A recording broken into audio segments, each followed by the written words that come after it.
Hello students, I am your educator Tanvi. Here I am discussing the different phyla of animal kingdom.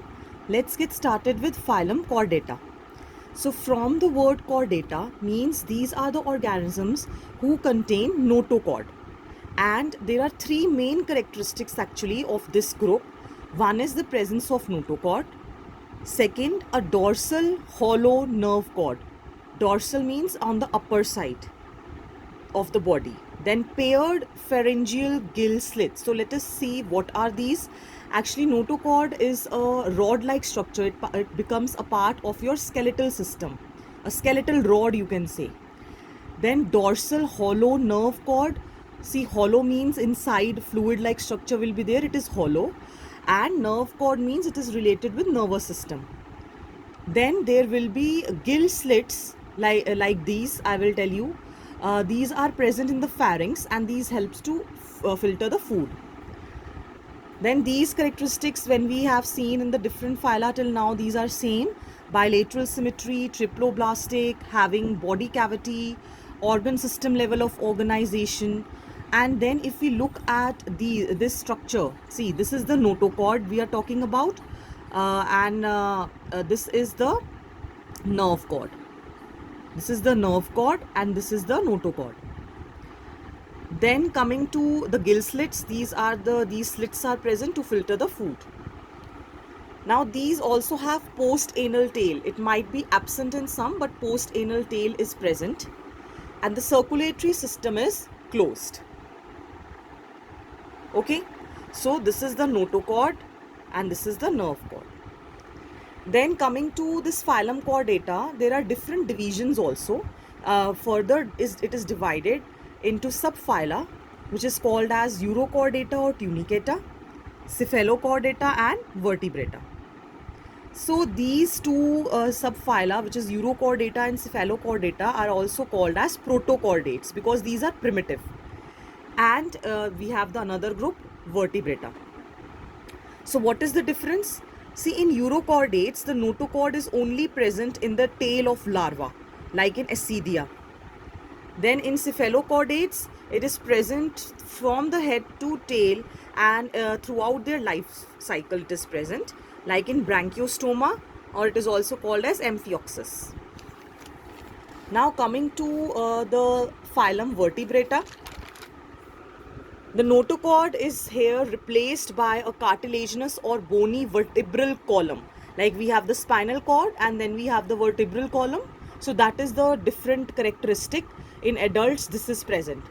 That is why we say all vertebrates are chordates, but all chordates are not vertebrates because all chordates are not containing this vertebral column. But vertebrates have the characteristics of chordates. That is why we are saying, listen again, all vertebrates, they are chordates, but all chordates are not vertebrates. Talking about its heart, it is in the lower side, ventral. It can be 2, 3 or 4 chambered heart. Here kidneys are present for excretion and osmoregulation, and different paired appendages can be there. It can be fins or limbs. Now let us see how this subphylum Vertebrata is further divided into two divisions. One is Anatha, other is Gnathostomata. Let us first see Anatha. Anatha means, A means absence of jaws. Under this we have one class, Cyclostomata. Then there is another division, Gnathostomata means it bears jaw. Then we have two types of classes. So two divisions are there. First is the superclass, Pisces and Tetrapoda. Under this we have these classes. Under Pisces we will study chondrichthyes and osteichthyes, and under tetrapods, amphibia, reptilia, aves and mammals. So let us here see the Anatha, which contains the class Cyclostomata. Now these are actually ectoparasites on fish, means they live on the surface of fishes. They have gill slits for respiration, they have circular mouth, and their body and skin is devoid of scales. No scales are present, but paired fins are there. There is cranium, there is vertebral column also, which is cartilaginous. Then the circulatory system is of closed type.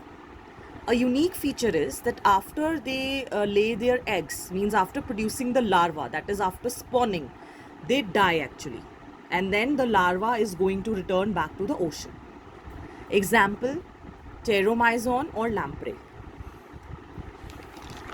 Now here I have made a comparable table for chondrichthyes and osteichthyes. So let us look, these are the classes in the superclass Spices.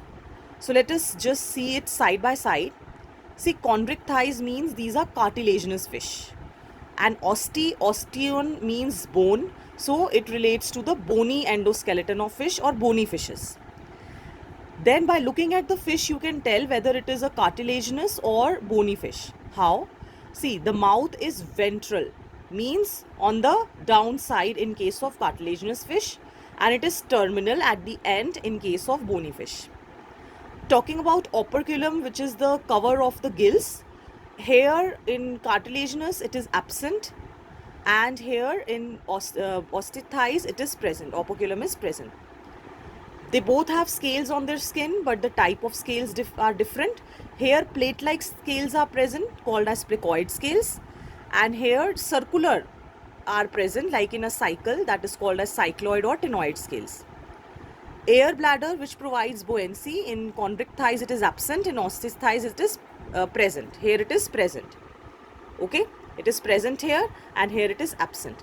So that means these cartilaginous fish, they have to keep on swimming so that they don't sink down. But here air bladder is providing the buoyancy.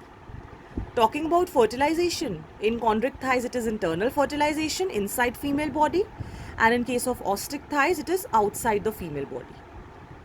Then these are viviparous, and here they lay eggs, that is oviparous. Let us look at the examples.